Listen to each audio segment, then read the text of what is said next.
اگر آپ نے ابھی تک ہمارا چینل سبسکرائب نہیں کیا تو فوراً سبسکرائب کیجئے۔ معاشرے کے دکھ جو ہیں وہ سمیٹے جا سکتے ہیں۔ آقا کریم علیہ السلام نے محبت سے ہی معاشرت کو جو ہے وہ اپنے قریب کیا اور لوگ ایمان کی دولت سے مالا مال ہو گئے۔ وہ ایک بچہ آیا نا اپنی ماں کے لیے لباس لینے کے لیے، اور پہلے وہ گیا اپنے چچا کے پاس، اس کی ماں بیوہ تھی اور اس کا لباس پھٹ گیا تھا، اور وہ اپنے چچا کے پاس گیا تو اس نے دتکار دیا۔ ماں نے اس کو روکا تھا بیٹا نہ جانا، لیکن اس نے کہا کہ تیرے بدن کے اوپر جو لباس ہے وہ بھی پھٹ گیا اور جگہ جگہ سے جسم جھلک رہا ہے، تو میں اپنے چچا سے آپ کے لیے لباس لے کے آتا ہوں۔ پھر جو رویہ اس نے اختیار کیا تو واپس روتا ہوا آ رہا تھا، تو کسی نے راستے نے پوچھا کہ کیا ماجرا ہوا؟ اس نے کہا چچا کے پاس گیا تھا ماں کے لیے لباس لینے، اس نے رلا کے بھیج دیا۔ اللہ اکبر۔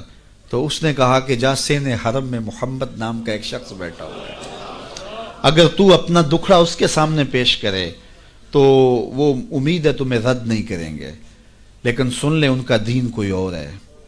اللہ اکبر۔ اپنے ماں کے پاس آیا تو ماں کو کہا کہ چچا نے رلا کے بھیج دیا، لیکن آپ کی حالت مجھ سے دیکھی نہیں جا رہی۔ بچہ ابھی شعور کی منزلوں میں قدم رکھ رہا تھا، پہلے بہت چھوٹا تھا، اب اس کے اندر ایک جذبات تھے بچے کے اندر۔ تو ماں نے کہا کہ بیٹا نہیں، ان کے پاس نہیں جانا، سنا ہے کہ جو ان سے ملے دین دھرم چھین لیتے ہیں اس کا۔ اللہ اکبر۔ تو حضور علیہ السلام کے پاس جانے سے ماں روکنے لگی، لیکن بچے نے کہا کہ امی میں پکا رہوں گا، بتوں کا وفادار رہوں گا، تم اس ٹینشن کو، اس پریشانی کو چھوڑ دو۔ اور حضور کی خدمت میں حاضر ہوا۔ حضور صحن حرم میں چادر اوڑے بیٹھے ہوئے تھے، اور جا کے کہنے لگا میں پہلے بات آپ سے کر لیتا ہوں، آپ کا دین میں نے قبول نہیں کرنا۔ حضور مسکرا کے بولے بیٹا بتاؤ کس لیے آئے ہو؟ کہا میری ماں بے لباس ہے، میں آپ سے لباس لینے آیا۔ حضور نے چادر رحمت اتار کے اس کے کندھوں پہ ڈالی۔ اللہ اکبر۔ وہ واپس آ گیا اور ماں پر حضور کی چادر اڑائی۔ اللہ اکبر۔